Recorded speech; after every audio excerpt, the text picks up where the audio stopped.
Bem-vindos todos ao segundo vídeo do módulo segundo, correspondente à primeira aula, na qual vamos falar aqui sobre os documentos escritos. Eles nos dão acesso ao que os romanos disseram e pensaram sobre o mundo, sobre as instituições que os governaram, os problemas, os medos e os desejos que eles tinham. Vamos prestar também atenção aqui, particularmente, a um autor, Tácito, e a visão que esse autor tinha do Império Romano, do mundo em que ele vivia.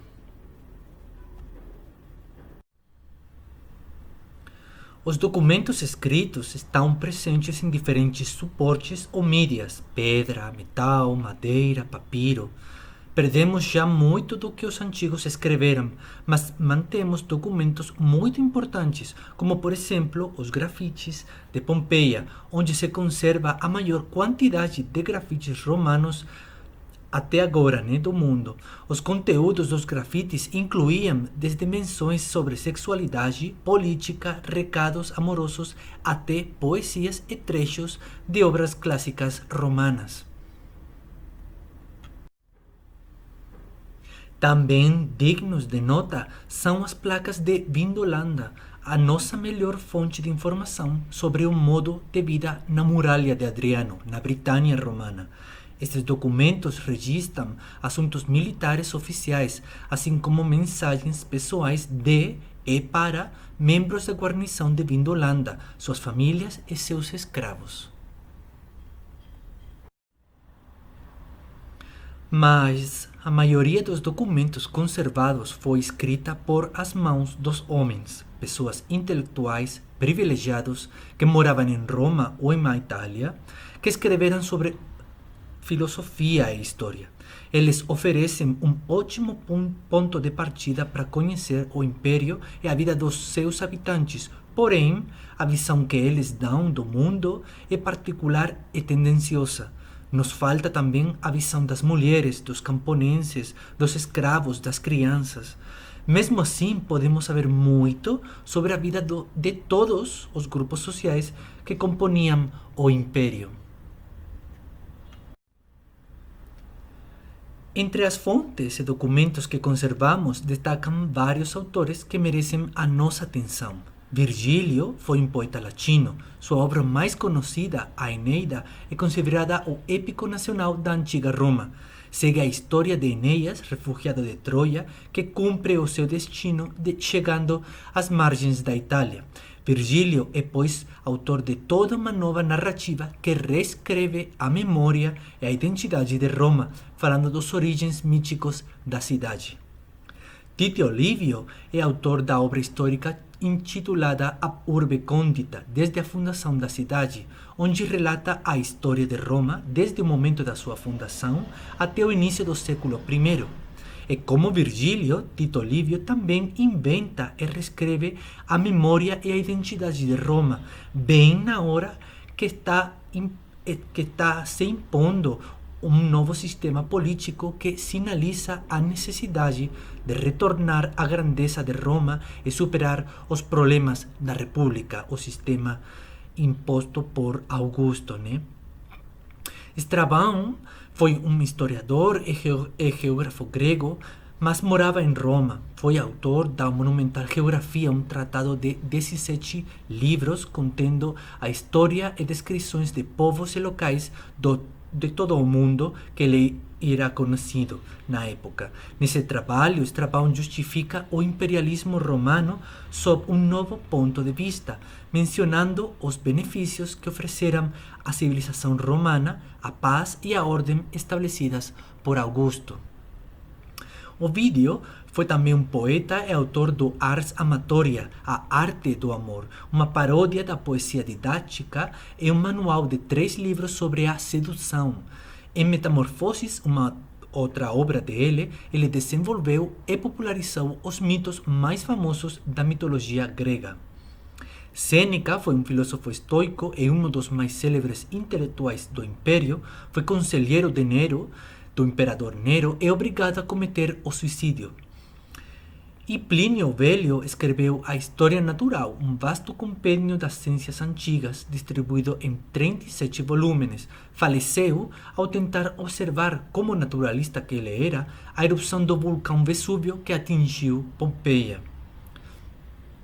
Mas eu vou destacar aqui 3 autores, Marcial e Juvenal, 2 poetas satíricos e, sobretudo, Tácito. Marcial foi um epigramista latino do século I depois de Cristo, que chegou a Roma desde uma pequena cidade da província de Hispânia e conseguiu ter sucesso na cidade e o apoio dos imperadores. Nos epigramas, poemas curtos, ele satiriza a vida da cidade de Roma e as atividades escandalosas de seus conhecidos. De Marcial, por exemplo, temos um vislumbre das condições de vida na cidade de Roma e a desigualdade das condições de vida de um pobre trabalhador de Roma que mora num pequeno quarto alugado sem uma janela e o tranquilo, e típico dia de um pater familias romano.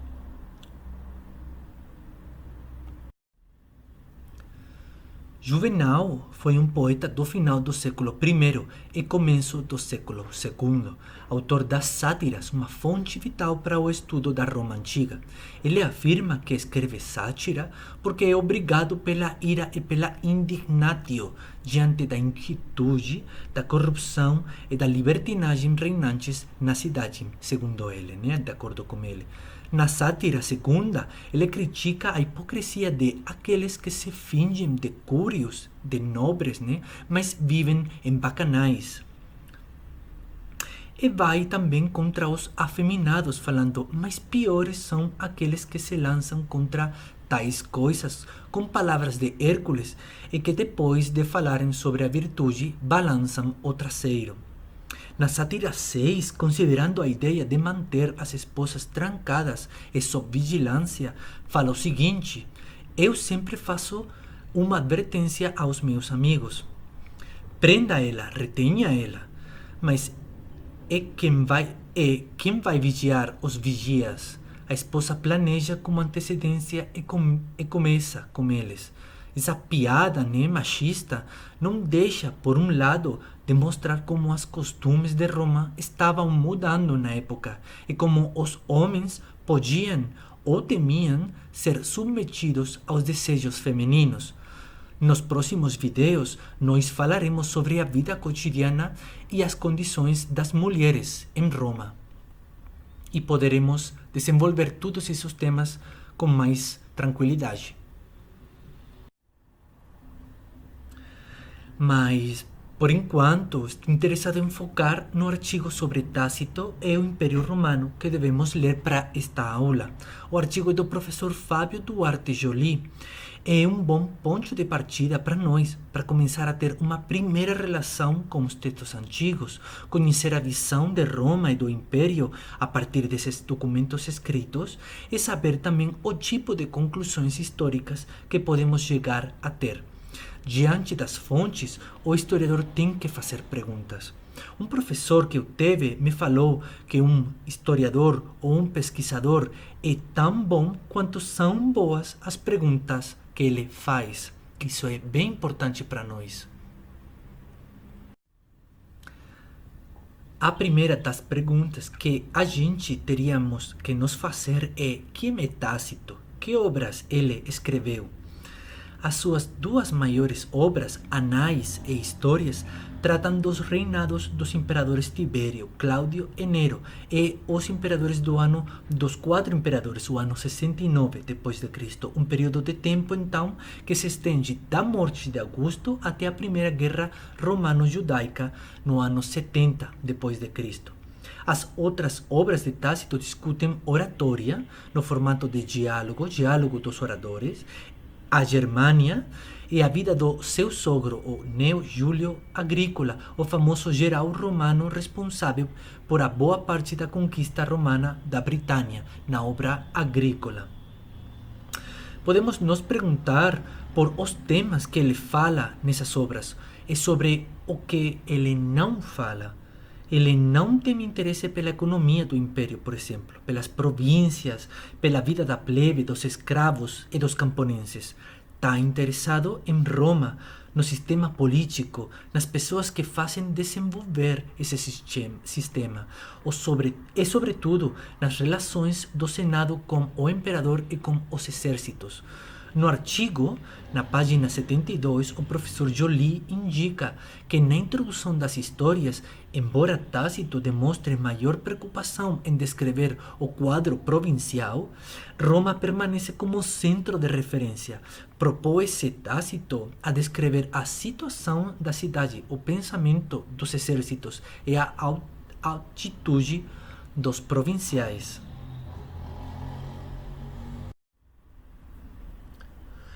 Do que fala o artigo do professor Joly? Fala só de uma obra de Tácito? Fala do autor, do Senado, do Império, do Imperador, de Roma? Em verdade, o artigo fala do que era o Império para Tácito, do novo sistema estabelecido, o Principado, em oposição à República Romana. Assim, o professor Joly escreve sobre vários tópicos, mas todos eles têm que ver com a definição do Império Romano como sistema ou ente político para todos os grupos, a res pública, que garante a situação do momento no qual Tácito escreve. Dos tópicos que o professor Joly levanta no artigo, eu destacaria 3. O artigo fala brevemente de como foi instituído o Principado de Augusto e por que motivo. Augusto conseguiu ou comprou o apoio dos diferentes grupos do Senado, da plebe, dos exércitos, teve sorte e prevaleceu por acima dos outros grupos, estabelecendo um sistema, o Principado, que gerou paz, estabilidade, consenso, que conectou tudo, que assegurou tudo e que centrou tudo em Roma. O artigo fala também do papel que Tácito acha que Roma tem que ter no mundo, um papel central. Roma conecta todo, atinge todo, se beneficia de todo, absorve todos os elementos, explorando as províncias, integrando aos mais respeitados e melhores dos provinciais, otorgando glória e prestígio para seus melhores chefes militares. Roma é a sede do poder, onde reside o imperador, que dirige o exército, o império, que garante a conexão de todo e todos no império. Roma garante a civilização. As conquistas romanas foram beneficiosas, pois uniram o mundo mediterrâneo.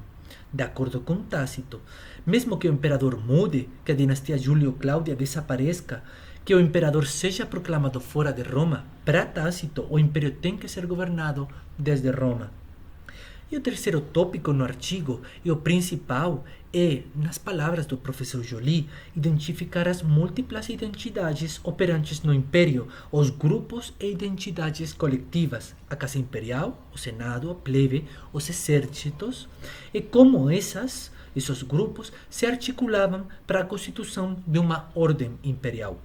Tácito está interessado em definir como funciona o sistema do Principado, o que garante o sucesso desse sistema. Fala assim das libertas de cada um desses grupos, da função política de cada um deles, a liberdade de ação e intervenção que tem. Tácito fala que ainda o Senado continua com funções próprias da República, que a plebe e o exército também têm assembleias, contiones, que ficam fora do arbítrio do príncipe. Tácito fala também do exército, indicando que as conquistas romanas e que a expansão do império tem a razão de ser em indivíduos que buscam afirmar-se pela glória militar, como o sogro dele, o Júlio Agrícola. A libertas é a ação de cada um deles, desses grupos, é fundamental para a expansão e o futuro do império, mas também pode gerar problemas e conflito. O imperador é a figura, de acordo com Tácito, que gera um consenso, que articula o sistema. As últimas páginas do artigo são, talvez, as mais destacadas. Falam sobre o que o professor Joly define como a metáfora da escravidão em Tácito. O autor afirma que todos os grupos são escravos. Com isso, dilui as identidades específicas de cada grupo, traçando uma nova identidade única, cuja referência é a subordinação ao imperador. É esta subordinação ao princeps que encerra a visão de Tácito sobre o Império Romano e que não deixa de ser caracterizada por uma ambiguidade que fala o professor Jalí. A presença do imperador é necessária para um tipo de ordem que diminui ou elimina o conflito entre os grupos políticos, mas a ausência de um imperador permitiria uma outra forma de estabilidade que incorpora o conflito. E o conflito é necessário para a expansão, para a estabilidade do império, de acordo com Tácito. Porém, portanto, esses três tópicos podem ser elementos para vocês pesquisarem, fazer o relatório e perguntar e falar pelo Google Meets na quinta-feira, no nosso encontro virtual. Vocês têm os textos das obras de Tácito. Acho que vale a pena muito dar uma olhada, ver quais respostas podemos encontrar, quais novas perguntas podemos nos fazer. Tácito é um ótimo ponto de partida para nós, para conhecer a visão de Roma a partir dos documentos escritos por parte de um aristócrata. Tácito é um senador que conhece a história passada e recente de Roma, que ocupa uma posição de poder e privilégio, que participa da toma das decisões. É, portanto, a visão que tem um homem privilegiado e culto sobre a situação política, do papel que tem que representar cada um dos grupos e identidades que conformam o império, o papel que ele mesmo e outros como eles, ou diferentes a eles, têm que desempenhar, do aquilo que tem que ser feito ou evitado no império. Tácito tem interesse por saber como Roma chegou nessa posição de poder como dominadora do Mediterrâneo, como se estabeleceu esse sistema do principado, como funciona, onde está a chave do sucesso, do que garante o luxo e a prosperidade que ele pode aproveitar, quais são os sucessos e os problemas que podem aparecer no futuro do império. Tem alguma coisa que pode romper o sistema atual, o status quo? Tácito, sobretudo, quer garantir que o sistema dele vai continuar. A imagem que Tácito tem do império é, pois, um tema fundamental para nós. Ele transmite a ideia de que o sistema funciona, de que é válido, de que tem que ter um certo conflito, uma liberta de cada um dos grupos do império, mas que ao mesmo tempo todos eles têm que garantir a subordinação para o imperador. Ou talvez melhor dito, né, a subordinação para o sistema que ele dirige. O principado, mesmo que seja definido como escravidão, é garantia de paz, de consenso, de estabilidade, de prosperidade e da centralidade de Roma no mundo. O império para Tácito é a identidade corporativa do Senado, do povo, do exército, atrelando-a à casa imperial. Isso garantiria a continuidade do sistema, a renovação constante do império, do sistema mesmo, e a ideia de Roma e do império como Roma a eterna, continuidade eterna de Roma e do império. Tácito, mesmo que mantendo a memória da República, dos grupos e das identidades dela, justifica e legitima a instauração do Principado, do Império, e o sistema que garante os privilégios dele e da aristocracia. Aviso que Tácito tem o Império é, por isso, uma visão tendenciosa. A visão que Tácito tem do Império é, por tudo isso, uma visão tendenciosa particular. É a justificação de um império ordenado, coesionado, conectado, homogêneo, centralizado.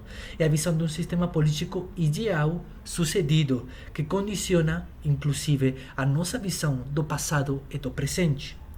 A ideia de Tácito condiciona a nossa visão do passado, pois, como o professor Joly afirma, a ideia de uma única identidade no império, de um consenso, de uma ordem criado por e ao redor do imperador, é uma visão que ainda existe entre os pesquisadores, por exemplo, no texto que o professor Joly cita do Andrew Wallace Hadrill. O Império Romano, mesmo que bem organizado, conectado e aparentemente forte e homogêneo, é, além disso, muito diverso, heterogêneo, com múltiplos coletivos, identidades, conflitos e tensões.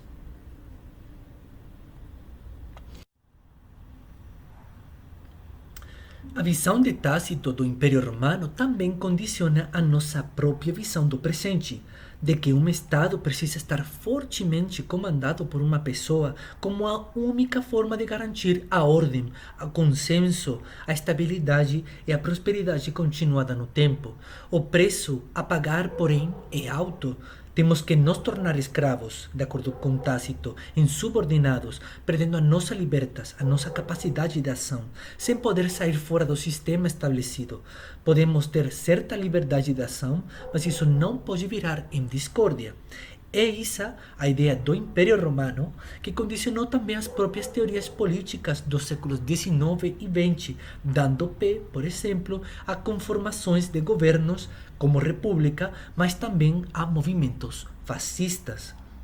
Por tudo isso, Roma, o Império e os autores latinos são uma referência direta para falar e se questionar sobre a política atualmente. A cita do Juvenal, quis custodiet ipsos custodes, quem vai vigiar os vigias, é um bom reflexo disso. A frase originalmente pertence, né, a um contexto romano, tem que ver com essa necessidade de manter a moral romana, costumes romanas, o mos maiorum, né, as costumes, as tradições dos antigos. Mas aqui tem sido utilizada para refletir sobre os sistemas políticos, sobre a liberdade e a falta de liberdade. É uma referência que aparece, por exemplo, em Watchmen, na série de quadrinhos de Watchmen. A relação entre passado e presente é direta também em muitas outras coisas. O Senado atual é, por exemplo, uma imitação basicamente da ideia do Senado romano, e inclusive muitos dos prédios que albergam as instituições políticas atuais estão inspirados nos valores, na arquitetura da Grécia, da Roma, da ideia do império, da ideia de um sistema político bem ordenado, bem sucedido, mesmo que essa visão do império esteja distorcionada, seja tendenciosa pela própria mão, né, pela própria versão que nos dão os autores latinos, por exemplo, Tácito. Por tudo isso, as perguntas e questões que Tácito planteia nas obras dele são também perguntas interessantes para nós, que nós nos podemos fazer. O que faz o sistema ser útil e beneficioso? Quais são os limites do sistema? Como têm que ser articulados os diferentes grupos? Qual tem que ser a função do imperador romano, do líder ou do chefe do governo? No Império Romano, o sistema estava regido por uns grupos e o sistema servia para eles, mas estavam considerados outros grupos, outras identidades, provinciais, camponeses, mulheres, escravos. O nosso sistema inclui também a todos os grupos ou não? Queremos que o sistema garantisse a ordem, o progresso, a prosperidade, ou que seja justo, que garanta a liberdade, a igualdade de todos? Os deixo então com essas perguntas que acho bem necessárias para ver essa relação entre o passado e presente e essa reflexão final, né, sobre os antigos como aqueles que em realidade estão bem perto de nós, do presente. Deixo aqui também uma breve bibliografia para se algum de vocês quer saber mais ou quer complementar, né, as informações sobre Marcial, sobre Juvenal ou sobre Tácito. Vale a pena, então, ir tras esses artigos para completar o que a gente viu nesse vídeo, tá? Para completar a informação que aparece no artigo do professor Joly, que a gente vai comentar junto, que a gente vai discutir e vai ver perguntas, dúvidas que vocês tiverem na aula virtual da quinta-feira, tá? O próximo vídeo vai ser sobre os documentos materiais, que é um complemento dos documentos escritos que a gente viu nesse vídeo, tá? Então, deixo vocês com material mais que suficiente para trabalhar aí, tá? Bom trabalho, galera!